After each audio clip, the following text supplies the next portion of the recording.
connecting with nature when they're there, knowing what they can do to get involved, like volunteering. So there's most of these organizations are run entirely by volunteers who might do gardening, conservation, the dreaded litter picking, but also promoting and coming up with exciting activities for kids and families to get them involved.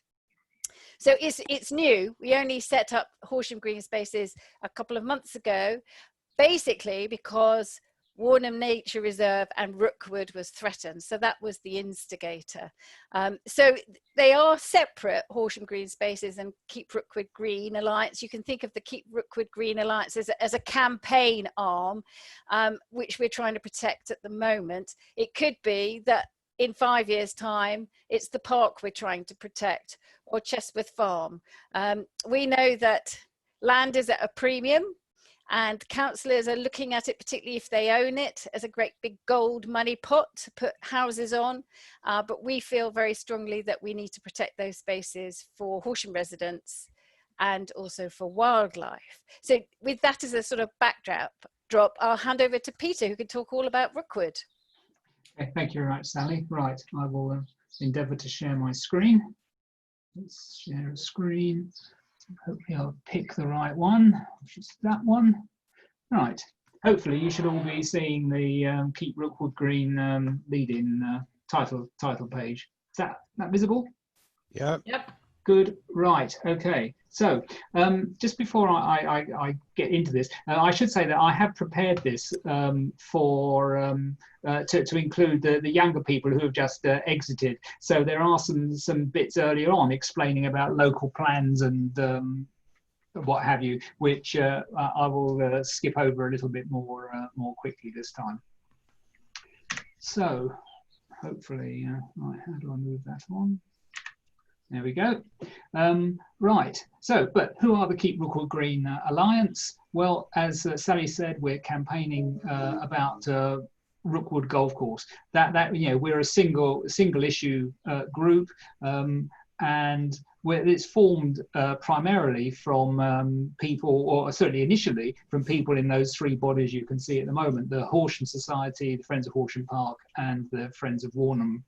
We've all of us, you know, can see some impact on us through this.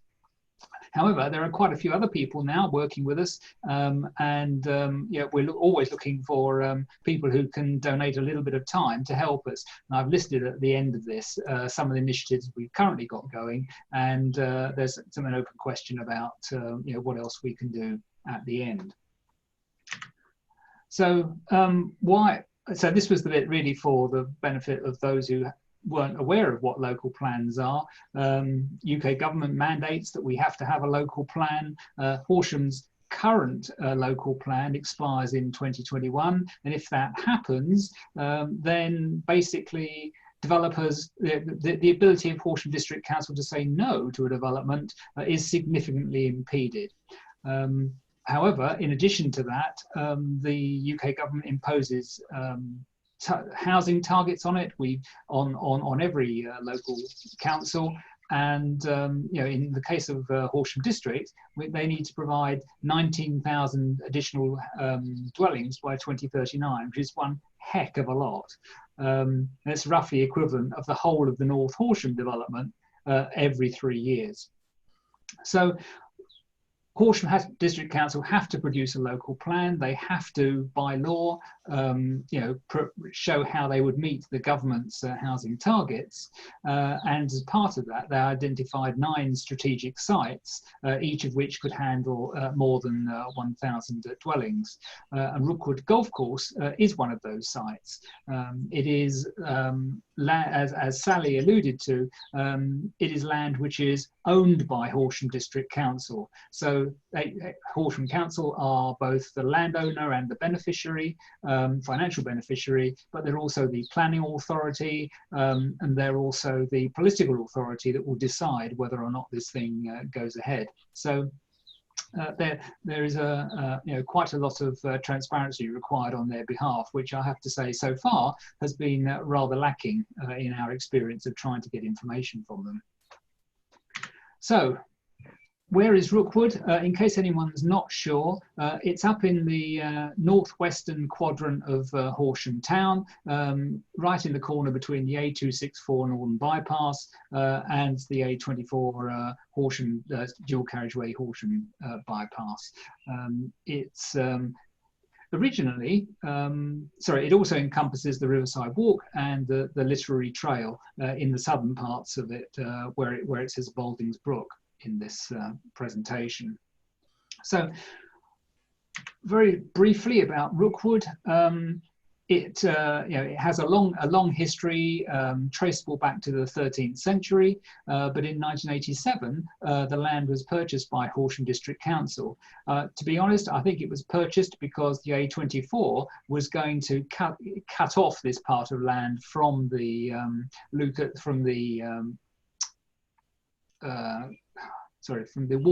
Warnham estate. Estate, thank you, that's the word. It was cut off from the Warnham estate, and so effectively was sold off at a knockdown price to Horsham District Council on the assumption that it would be used as public open space.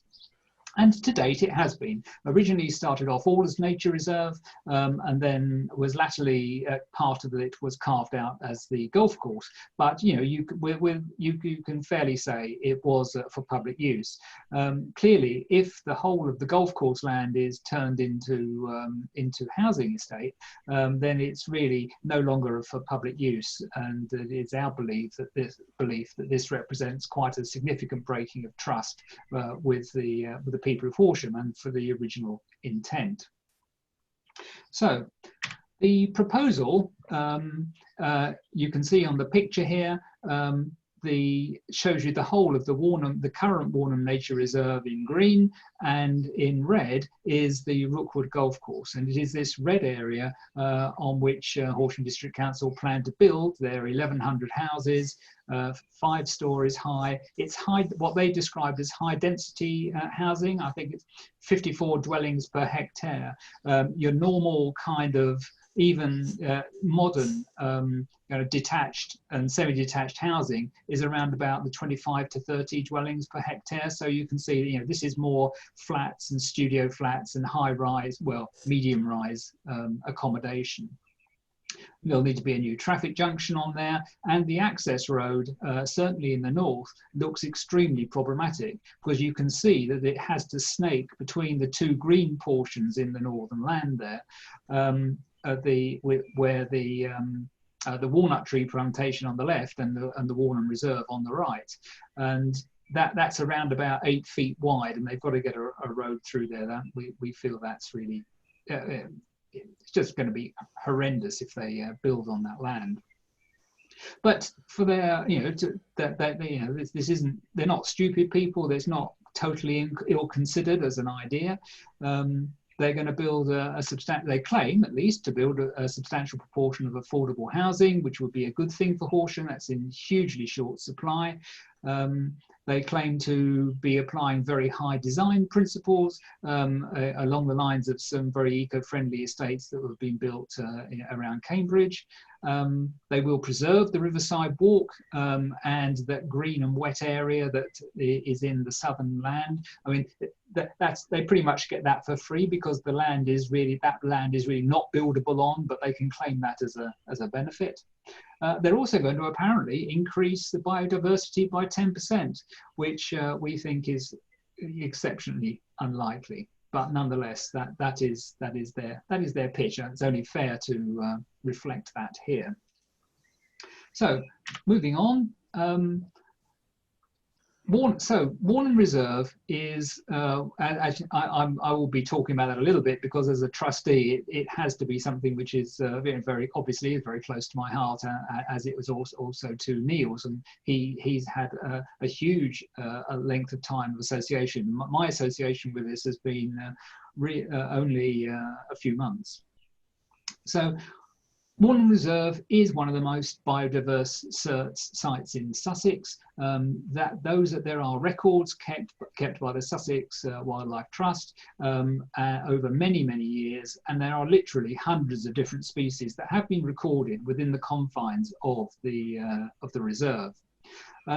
Although the reserve is where it is today, it is intimately linked with the Rookwood land immediately to the west and to the southern land on the other side of the Warden Road. Our kingfishers that you can see on the picture here, we believe nest in that area around the Red River and Baldings Brook.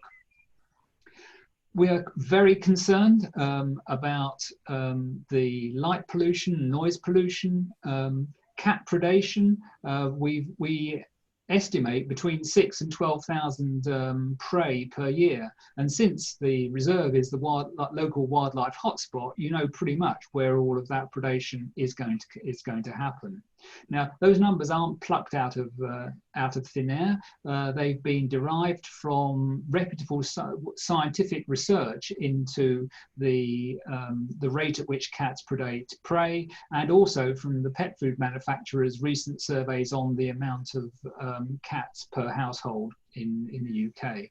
So those, I think, are realistic numbers for the number of cats that you will get in from 1,100 dwellings.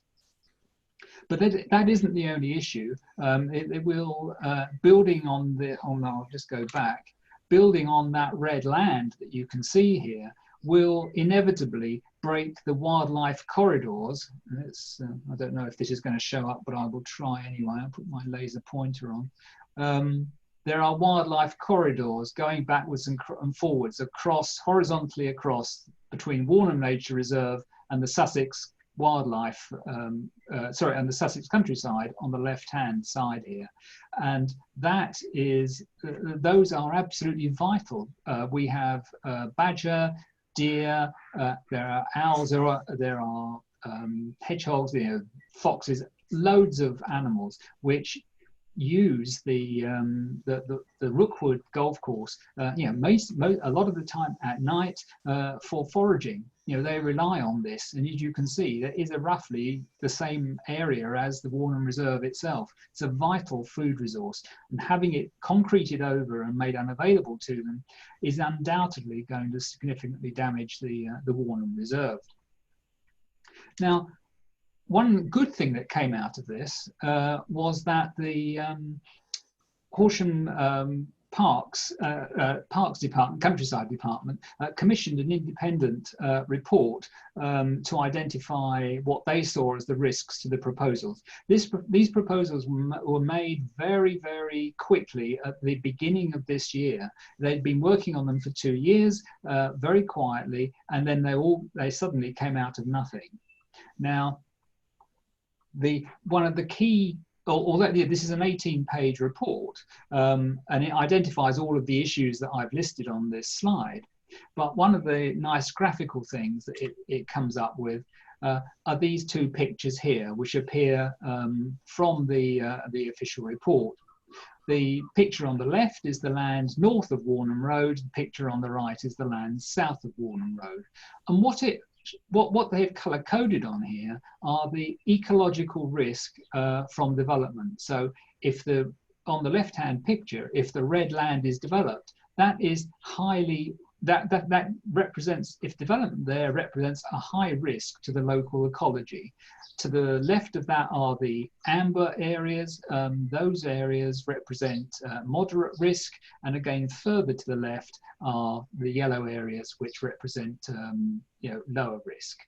So what's pretty clear from that, and we've done the area calculations, is that 3/4 of the land in that northern section is either medium or high ecological risk to those surrounding areas.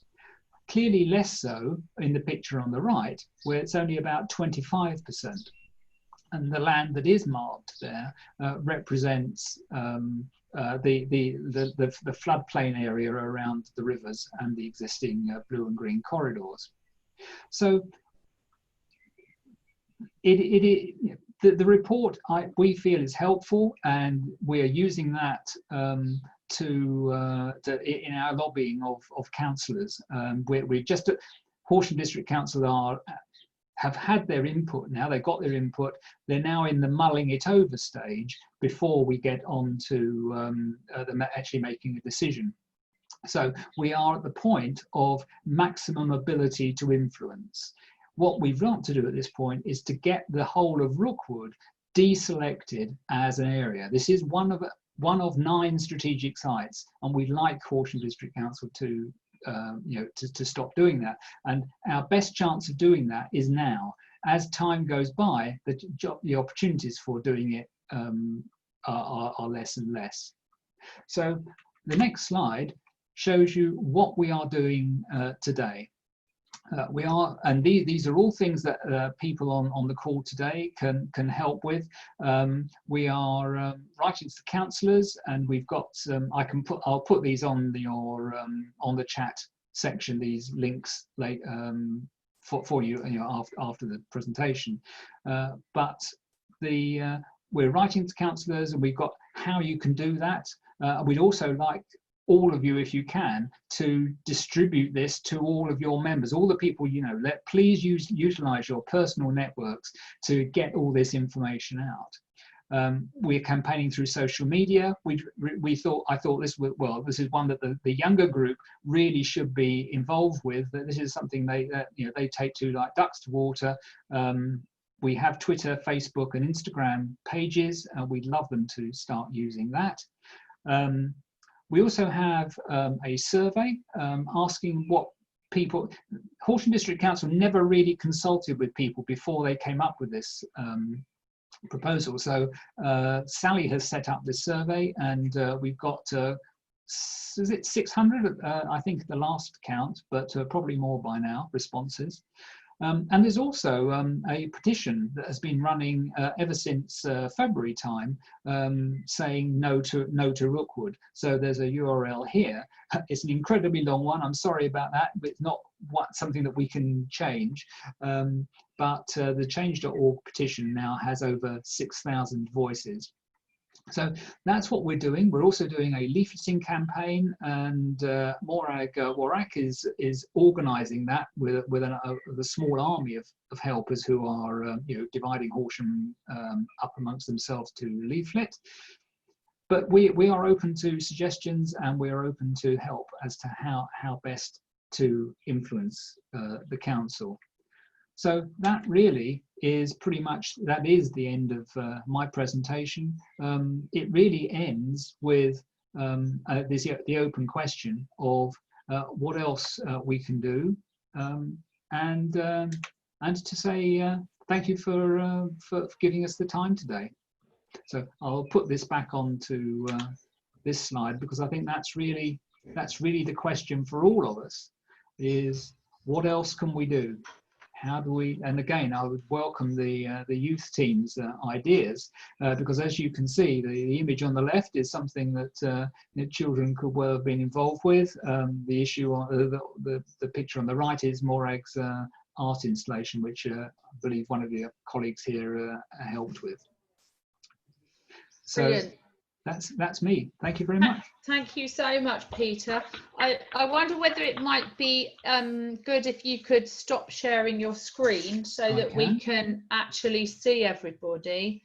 And at this point, those that've got questions, I guess pop your hand up, and then Helen or I can get you asking the questions.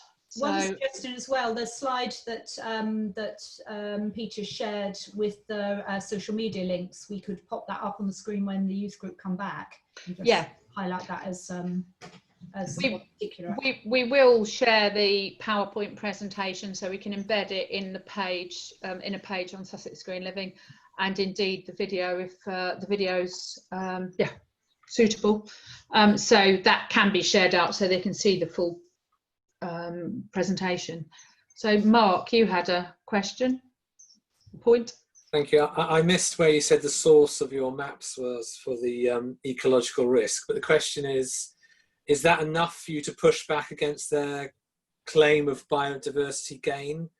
Because it seems to me that's a big question for you, if you can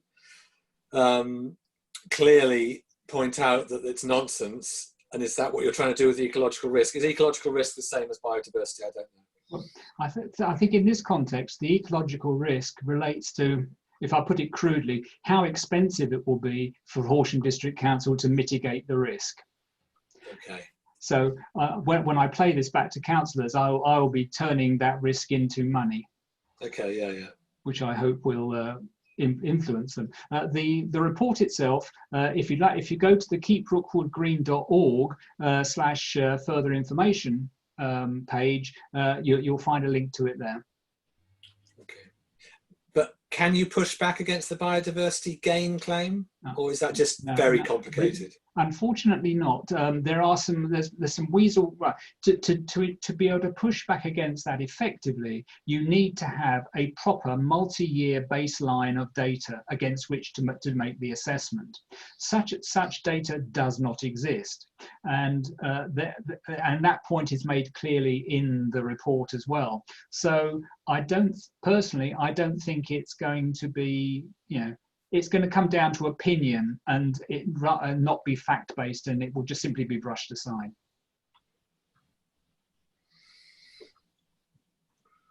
Anyone else got questions? Points? Yeah, Tim Thomas. The 10% net gain was something that was imposed on Natural England by the government to encourage building. There's the start. I really don't need to go on much further, but a 10% net gain was based on improving a set out matrix of basic green space that people looked at from a Google map. And Peter's quite right in saying that there is no baseline data on which they work. They broadly work to a Google type image, and they work to space.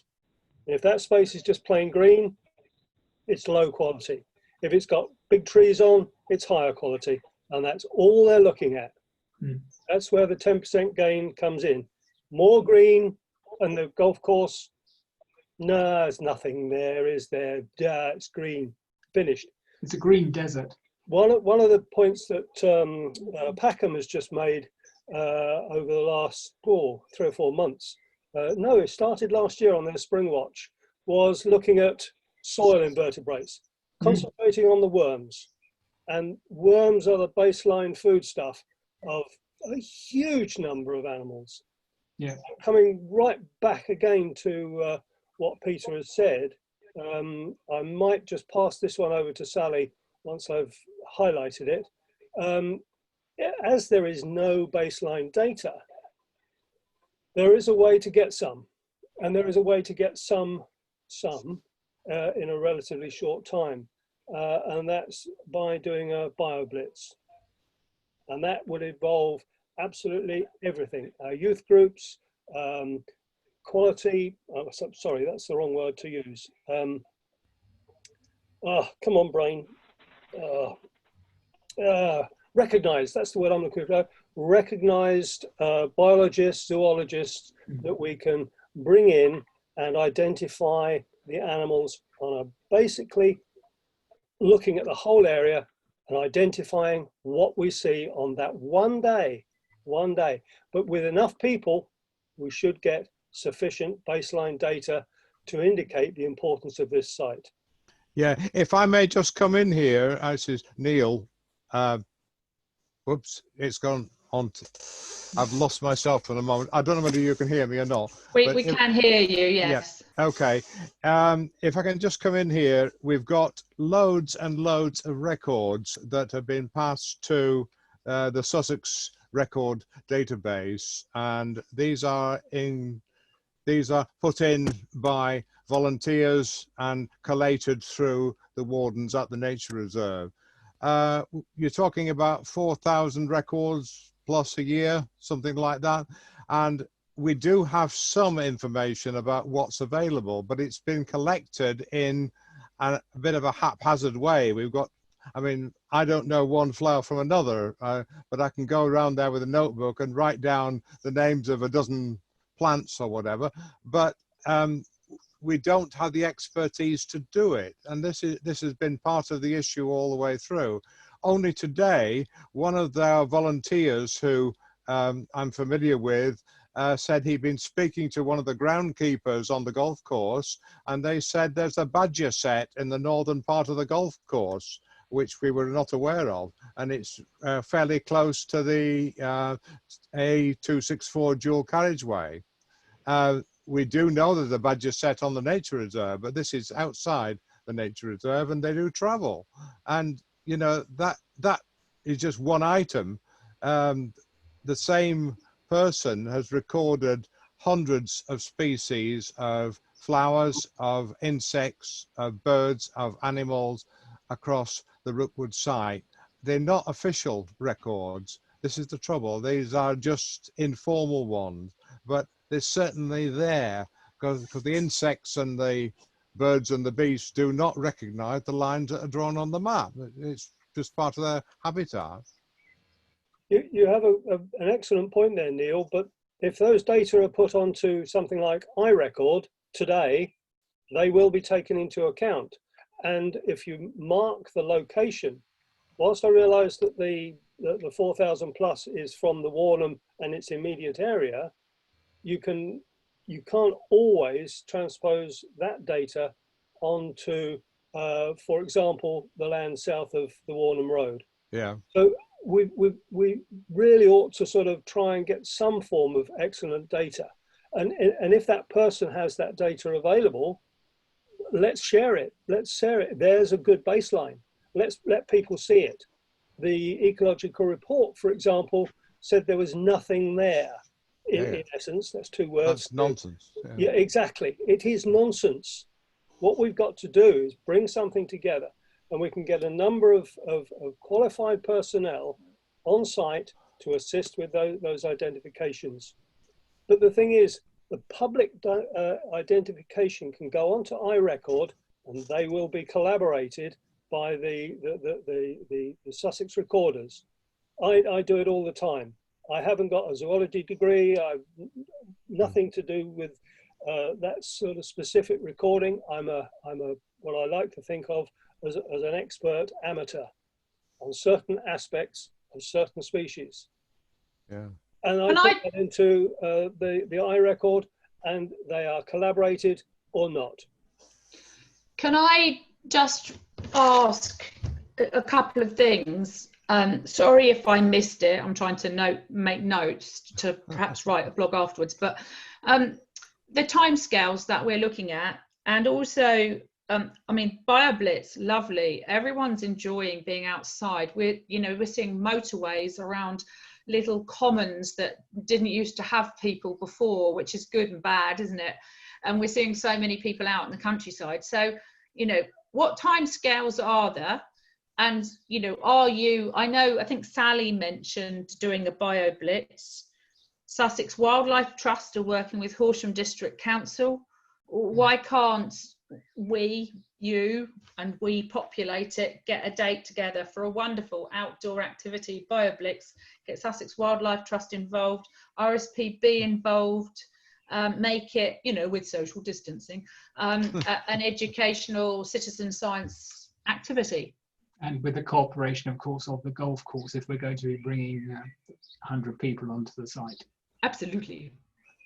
I think it's something we can do, and the timescale is an interesting one because we think that the decision will be made around the middle of July. But I think all we would need to be doing is promoting that we are having a BioBlitz day, say at the end of July, early August, because we need time to get experts on board and everything, just to worry them, because really it goes back to this point about the council having been a little bit sneaky about keeping these plans under wraps so that no one could commission a 2-year ecology report in full, which is what you really need.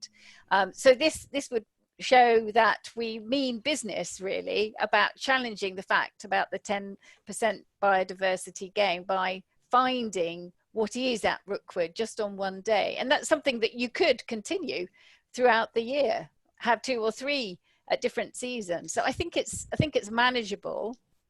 within that time frame, but not by the 15th of July. I think that's too short. I suppose the question we would have for you is, you know, some of you've got, like, from the churches, you've obviously got huge congregations who some of whom might be very interested in nature, might already be amateur experts at butterflies or flowers or trees. Is this something that people would be interested in doing?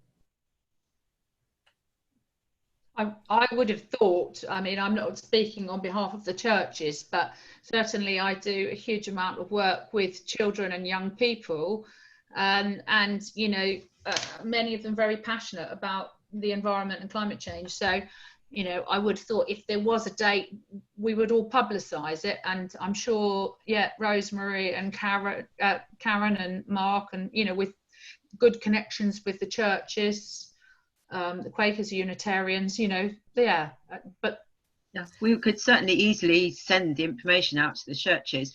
But if the council are going to make a decision mid-July, I think any information that's shared with the officers making a decision after that is going to be too late. So I think it needs to be before then. Yeah. Is it just going to be a planning committee meeting? Mid-July, what is it? But the actual decision will go through a number of stages. It has to be recommended by a number of committees. It eventually goes to Horsham District Council as a whole. Every councillor gets a vote on it, but of course you have, you know, there is block voting by party, so it's reasonably clear whose view is going to come out, and then eventually it will be, I say rubber stamped, but, you know, properly confirmed by the cabinet, HDC cabinet. Is there a date been set yet for the cabinet meeting? Do you know? That I believe is August. Right. Yes. So because you need the survey done and the information out to the councillors and then time to think about it before then. Well, the other thing is, involved with No Incinerator for Horsham campaign. We found it very difficult to get people involved with it. We also have to be cognizant of who it is that's making the decision here. The people that are making this decision are politicians, and with, you know, most politicians will give a good nod to ecological data, but it isn't actually the thing that's going to influence them. What influences them is public opinion. And I don't think a BioBlitz is going to have a significant impact on their impression of public opinion. I'm sorry to have to say, what makes a difference is a howling virtual mob shouting things like, don't build on Rookwood, keep it green. Doing that properly and you know, respectfully through the normal democratic means. That noise of the crowd is what's going to influence Horsham District Council now in the few weeks that we have between now and decision-making time. So in my view, that's where our energy should be directed. Got a question from Andrea. You've had your hand up, so do you want to throw that in now? Yeah, this is a question about longer-term strategy. I understand Horsham Green Space is working together now, so we can look at all the green space in Horsham and try to protect them all. Are we asking for less houses to be built in Horsham, or for more money to be spent making houses more sustainable? Like, is the population density in Horsham too high? Is it right to build more houses in Horsham? Certainly too high in my personal view. Yeah, I think it's difficult to come up with a strategic answer that everyone would agree with on that one. I think probably it's yes to both of those. Any houses that are built should be more sustainable, and many people in the town feel that Horsham has reached its limit. Infrastructure's not there, but also if you don't protect the green spaces that are left in Horsham now, look at 50 years down the track, where will people be going for leisure? What will happen to wildlife? So I think it's very much like the Victorians protected green spaces in cities, and we know what a difference that has made to people's mental well-being, community and so on in cities like London, for example. If we don't do the same protection in Horsham now, we may have loads of houses but no community. It's the same with things like the drill hall as well, isn't it? You need spaces for the community to come together outside and inside. So Daphne. You're on mute, Daphne. I don't think she's trying to unmute. Then we better wrap up, actually. Yeah, Okay. Daphne? Can you hear me now? Yes, Yeah. okay. Apparently, the government at the moment, when they're estimating how many houses are needed, are using figures from 2014, whereas the figures which were officially estimated in 2016 for the number of houses estimated to be needed, the number is much lower. So, you know, this is relevant to our argument about, are all these houses needed? Yeah, that's the fact. I know Karen put her hand up and Paul put his hand up. Shall we let you add your points and then perhaps Peter or stroke Sally address them? Paul, okay, yeah, if I go, it's just a point of clarification, Peter. When you said that, did you base the predation of cats between 6,000 and 12,000 on the build of 1,100 homes? Or was it a larger figure that's the estimated predation? No, those numbers come from the number of the proportion of houses that have cats, which is, or households rather, that have cats, which is about 19%.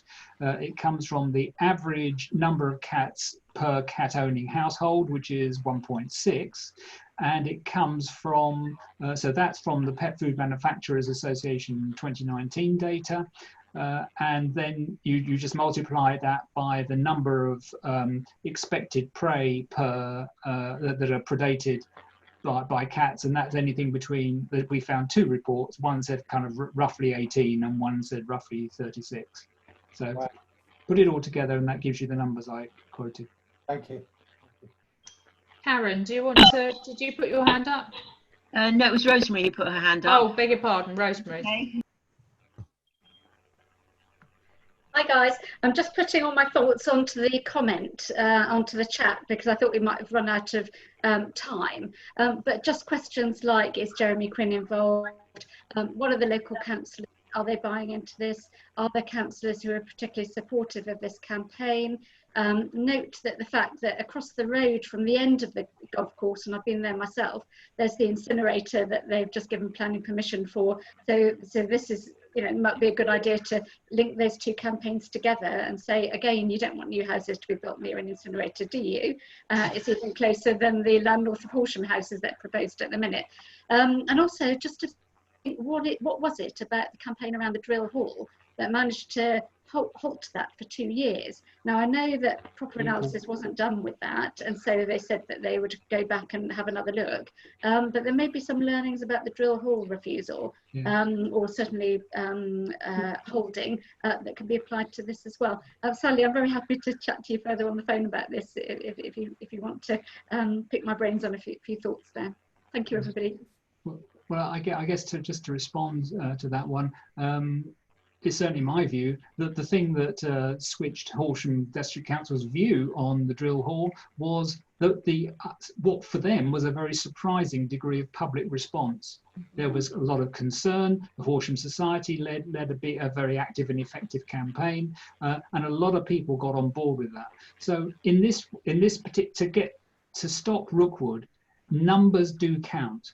The more people we can get, the better. And so I do repeat my request from earlier on that you take the information that we have in the links that I give, and please do push it out to your various organisations, because only by getting the word out, getting people to respond, getting a bit of a hubbub going on social media, getting lots of feedback into the councillors, that we have a relatively short period in which to influence their decision. And that time, you know, it's like concrete. When you start off, concrete is really runny, it's easy to work. As time goes by, it gets harder and harder, and at some point, it actually sets solid. And the set solid point is kind of about August time of this year. Yes, there are further stages to go, but trying to change it at that point, there are no killer blows in these arguments. We've been through it very carefully. There are no absolute knockout blows that in any of the data from that anyone has presented anywhere. What's going to be effective here is the mass of things and popularity that the councillors will feel that they will invoke from their residents if they go ahead with this decision. So. I think, Peter, obviously, sorry, Carrie, you're on mute. Sorry, I was off mute and I put it on. I'm aware that we've got quite a few young people here who haven't heard and seen your presentation. And what I wanted to say is we will add it to Sussex Green Living and we'll send you out an email. And in the email, before we send it to you, we'll agree with Peter and Sally the actions that we can take. And I just ask you young folks to actually maybe listen to Peter's part of the presentation tonight, look at his PowerPoint slides, and it's basically about trying to protect Rookwood, currently golf course, to try and prevent really building and protect the biodiversity and the green space. But we will share that email, we'll share the actions that we can take to hopefully slow things down, prevent the build. Yeah.